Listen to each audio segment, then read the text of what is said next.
નમસ્કાર મિત્રો, તમારું સ્વાગત છે દશામાં જ્વાલામાં શક્તિપીઠ ચેનલમાંથી। તો મિત્રો, આજે આપણે માતા મેલડી અને દશામાની દીકરી તો એની વાર્તા કરવા જઈશું કે કેવી રીતે એની યાત્રામાં સફળ થાય અને કેનાથી મળે અને કેનાથી લડે।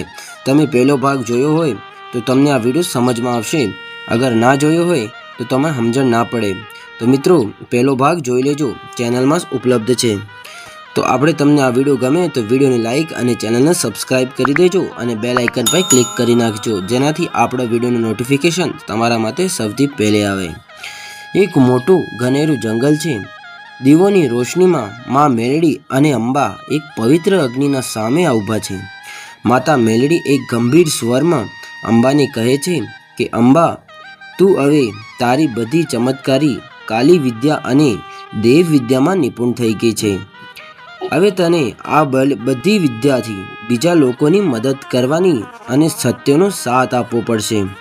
અંબા એક 5 વર્ષની એક નાની બાલિકા છે, પણ બુદ્ધિબળ એટલું કે મોટાઓ મોટો બેસાડી નાખે બાજુમાં।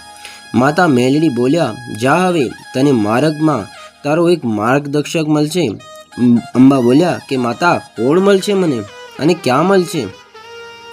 માતા બોલ્યા કે દીકરી અંબા, દેવોમાં તો તારી માતા સ્વયં દશામાં છે અને ગુરુ હું સ્વયં મેલડી છું, પણ તારા માનવમાં પહેલા જન્મના પિતા તારી આ જન્મમાં વાટ જોવે છે। તો હવે તું જા દીકરી। અંબા દશામાનું નામ લઈને અને મેલડીમાંનો જપ જપતા નીકળી જાય છે। અંબા એક જંગલમાં ચાલતી ચાલતી જાય છે અને એક અવાજ આવે છે કે એ દીકરી, ક્યાં ચાલતી જાય છે આ જંગલમાં, અને કોણ છે તું? તું ક્યાંથી આવી છે? અંબા બોલી કે તમે કોણ છો? બંને જણા એકબીજાનો પરિચય આપ્યો। અંબા એનું પૂછે છે નામ, અને મારું નામ તો ભૂરીદાસ છે, હું બાજુના ગામમાં રહું છું। ભૂરીદાસ એક વૃદ્ધ 60 વર્ષના 65 વર્ષના વૃદ્ધ વ્યક્તિ છે, જે હું માતા મેલડીનો ભક્ત છું, અને બાજુના ગામમાં લોકોએ માતા મેલડીનું મંદિર તોડી નાખ્યું અને પ્રેતને બેસાડ્યો, પણ મારી ના કરવાથી મને પણ મારવા ગોતે છે, એટલાથી હું આ જંગલમાં સંતાણો છું।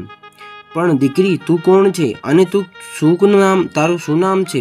મારું નામ તો અંબા, અને આ નામ સ્વયં મને મારી દશામાએ આપ્યું છે, અને મારી માં છે, અને મારી ગુરુ માતા મેલડી છે। ભૂરીદાસ અંબા માથે શંકા કરે કે આ બાલકી એક દેવકન્યા છે, પણ આટલું વિચારતા સાથે ગામના ભૂરીદાસને ગોતતા જોઈ નાખે છે અને મારવા દોડ્યા, પણ અંબા ત્યાં ઉપસ્થિત હતી। અંબાના સામે જોવાથી ગામના લોકો હવામાં ઉછળી જાય છે અને અંબા એને લોકોને દૂર ફેંકી નાખે છે। એટલા જમાં માતા મેલડી પ્રગટ થયા અને અંબાને અને ભૂરીદાસના સામે જોતા કહે કે દીકરી અંબા, મેં જણા બારામાં કીધું હતું, આ વ્યક્તિ ભૂરીદાસ છે, તમને બંને જણાને એક સાથ રહેવાનું છે। અને દીકરા ભૂરિયા, હા માડી, તારો સાથ આપવા મેં એને મોકલી છે। જાઓ, બુરાઈના અંધકારને મૂળથી કાપી નાખો, હું તમારા સાથે છું। એટલા કહેતાની સાથે માતા તો અંતર્ધ્યાન થઈ ગયા।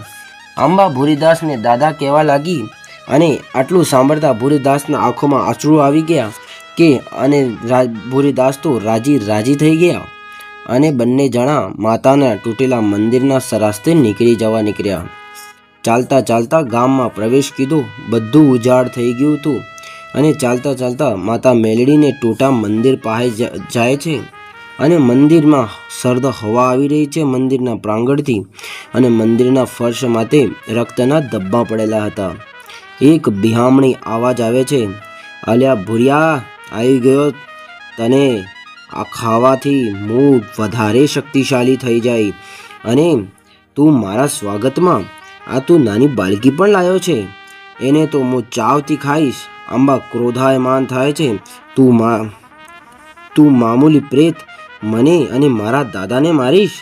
આવો મેદાનમાં જોઈ લેવાય કે કોણ શક્તિશાળી છે અને કોણ કેને મારશે। માતા મેલડી અને દશામાનું નામ લઈ અંબા પ્રેતને માથે હુમલો કરી નાખ્યો, પણ પ્રેત ત્યાંથી અંતર્ધ્યાન થઈ ગયો અને ભાગતો કહેતો જાય છે હું પાછો આવીશ અને તમારા બેથી બદલો લઈશ અને આ ગામ છોડી ભાગી ગયો અને પાછો આવીશ ને બદલો લેવાની વાત કરતા દાદા અને અંબા મંદિરના સામે બેઠતા સાથે આંખોમાં એક ઉમ્મીદ જાગી અને પૂછ્યું, અંબા, હા દાદા, તારી શક્તિઓ માતાના નામથી જાગે છે, મંત્રથી નથી. તું એક સાચી સાધિકા છે.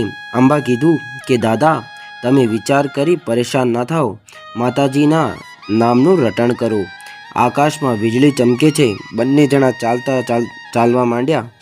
મિત્રો, ભાગ 3 એક એવું બતાવીએ કે અંબા અને ભૂરીદાસ હવે જઈ રહ્યા છે રહસ્ય ભરેલા ગામમાં, જ્યાં રાતની છાયા લોકોને ખાઈ જાય છે. કેમ અને શા માટે, અને અંબાનો જન્મ એના સાથે કેવાના સંબંધ છે, આ બધું તમને આગામી 3રા ભાગમાં જોવા મળશે. તો ચેનલને સબસ્ક્રાઈબ કરી નાખવાનું ના ભૂલતા. તો જય માતાજી મિત્રો.